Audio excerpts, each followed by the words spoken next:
Something has gone very wrong for Prince Harry and Meghan Markle, and it's happening in a place that once loved them.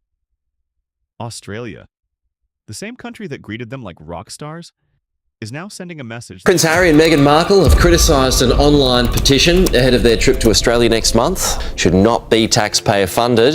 A spokesperson for the Duke and Duchess of Sussex responded saying the trip is being privately funded. and it's happening in a place that once loved them. Australia, the same country that greeted them like rock stars, is now sending a message that couldn't be clearer. Don't come, and don't expect us to pay for anything. And this isn't just a few critics online. This is a growing nationwide backlash, with tens of thousands of people signing a petition that's spreading faster than anyone expected. So what changed? How did the couple go from being celebrated to being openly rejected? Honestly, stay with me, because this isn't just about a trip. This is about something much bigger and much more damaging. Let's rewind for a second, because not long ago, the story looked completely different. 2018, Harry and Meghan land in Australia, and the reaction? Electric, crowds everywhere, people crying, cheering, holding signs. You would have thought a global superstar had just arrived. Except this wasn't just celebrity hype. This felt personal. They were seen as fresh, modern, different. The monarchy but finally relatable. Australia didn't just welcome them, they embraced them. Now, fast forward to today. That same country is organizing against them. Not quietly, not subtly, but publicly, loudly, and very, very clearly.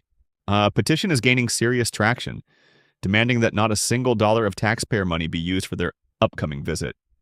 No security, no logistics, no support, nothing. And here's the part that really stings. This isn't about hatred. A lot of the people signing aren't even anti-Harry and Meghan. They're just done. Done with what feels like a contradiction they can't ignore anymore. Now, to be fair, a spokesperson for the couple responded quickly, saying the trip will be privately funded. Problem solved, right? Not even close. Because that response didn't calm things down. It made people ask a much more uncomfortable question.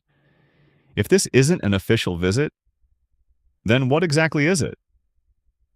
And this is where things start to get messy, because reports suggest this trip isn't about public service. It's not about charity.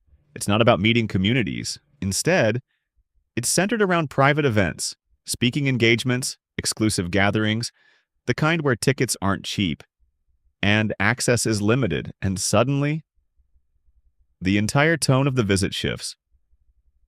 Because now it doesn't feel like a royal visit anymore. It feels like a business tour, and for a lot of Australians, that's where the line gets crossed. Think about the timing. Cost of living is rising. Families are struggling. Budgets are tight. And in the middle of that, you have a couple who stepped away from royal duties, still benefiting from the global recognition those roles gave them. Now showing up for what looks like premium, invite-only events? Yeah, that's not going to land well. And here's the deeper issue nobody can ignore anymore. Harry and Meghan are in a very unusual position. They left the royal system, but they didn't leave the spotlight that came with it. They're not working royals, but they're not seen as ordinary private citizens either. They exist somewhere in the middle. And that middle space is starting to crack. Because when they were official royals, their visits had a purpose. They represented the crown. They supported causes. They connected with communities. There was a clear exchange of value. Now, that clarity is gone, and what's replacing it isn't sitting well with a lot of people. And this isn't just causing noise in Australia. It's being watched very closely back in the UK, because inside palace walls, there's growing discomfort, not about legality, not about rules being broken, but about optics. Because the question being quietly asked is this: should royal titles still open doors when royal responsibilities have been left behind? That's a dangerous question, because once people start asking it, there's no easy way to shut it down. And Australia may have just answered it loudly, publicly, and without hesitation. No. Now here's where things get even more interesting, because this moment isn't just about Harry and Meghan, it's about something bigger. Australia is a Commonwealth country, historically supportive of the monarchy. Deep ties, long-standing loyalty. So for that country, to push back this hard, that's not small, that's a signal. It suggests something is shifting, globally. The idea that a royal connection guarantees admiration, access, or automatic support is starting to fade. And if it can happen here, you have to ask, where else could this happen next?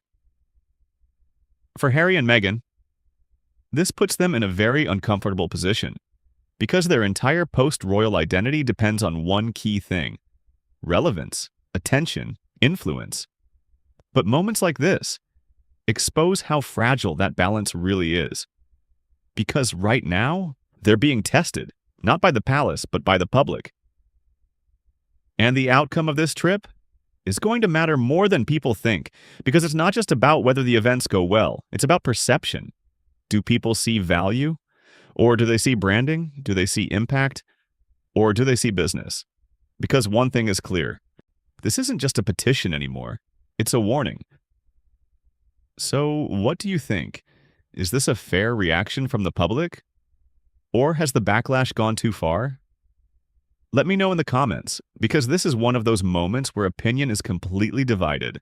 And if you want to understand how Harry and Meghan got to this exact point, stick around, because the next part of this story is where things really start to unravel.